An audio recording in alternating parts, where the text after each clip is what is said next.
好，现在呢，我们就来介绍这个灯桌跟这些漫画工具是怎么搭配使用的呢？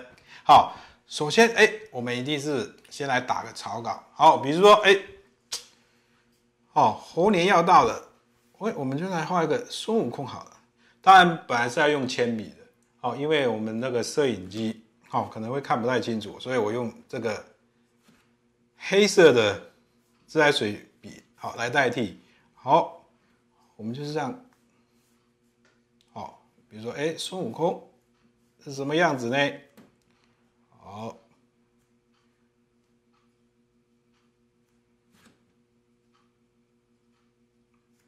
哇，嘴巴，好，眼睛，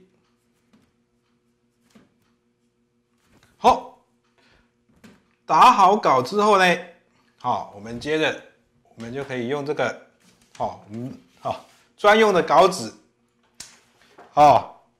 哇，不小心摸到了，好，把它放上去，那我们呢就拿出我们的沾水笔，好，刚才我们应该也是用这个，来沾上这个漫画专用的墨汁，好，然后呢，你看我们就可以看到我们之前画的草稿，我们这是在上面就可以把黑线给它描上去。那你在画的时候呢，最好是因为沾水笔它有它方向性，所以呢，你可以按照你手的方向，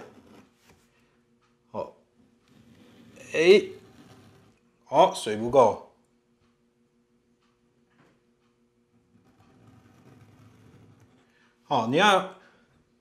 你在画的时候呢，一定要有力量的轻重，这样线条才会有变化，然后注意到笔头的方向。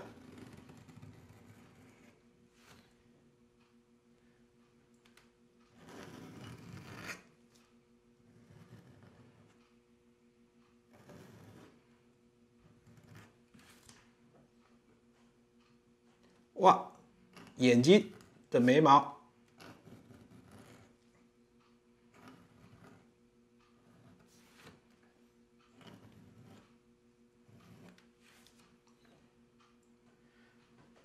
哇，脸颊，要接好。当然你可以稍微跟线稿，有出入是没关系的。只要主轴不要变就好。哇，孙悟空的鼻子、人中，好，嘴巴，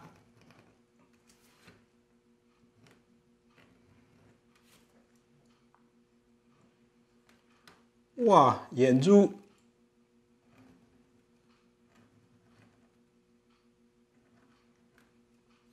好，这些小变化。好，那这时候你描好之后呢，你就可以把这个草稿，给它拿走。然后呢，那个比较多，就是那个色块比较大的呢，你最好就是用其他的笔来代替。你不要用沾水笔从头涂到尾，那可能会涂疯掉。好，这个是眼珠。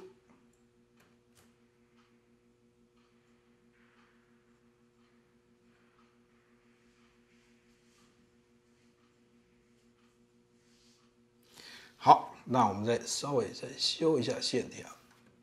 好，就是说刚才没有补好的。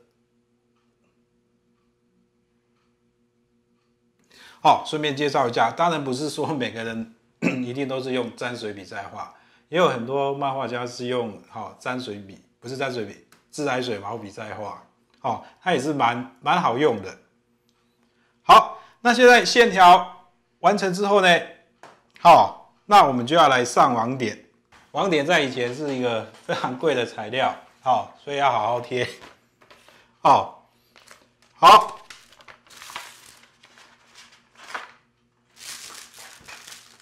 那我们大致上呢，就贴在我们比较会用到的区域，所以呢，你就可以采用最节省的方位，给它贴上去。好，贴好之后呢，我们再用美工刀把不要的人给它去除掉。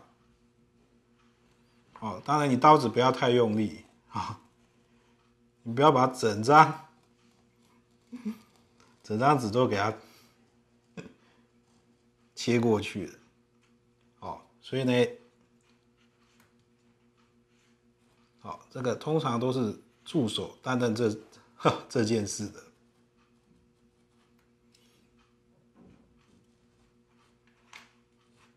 好，这时候小心。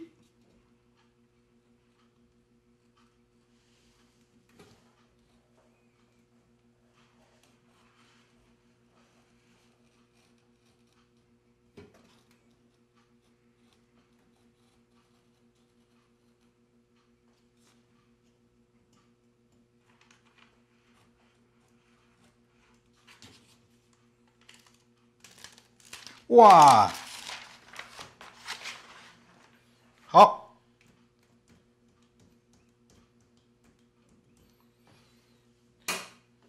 贴好了。刚才墨色有点不均匀，我再用这个笔给它补一下。好，鼻子也太小。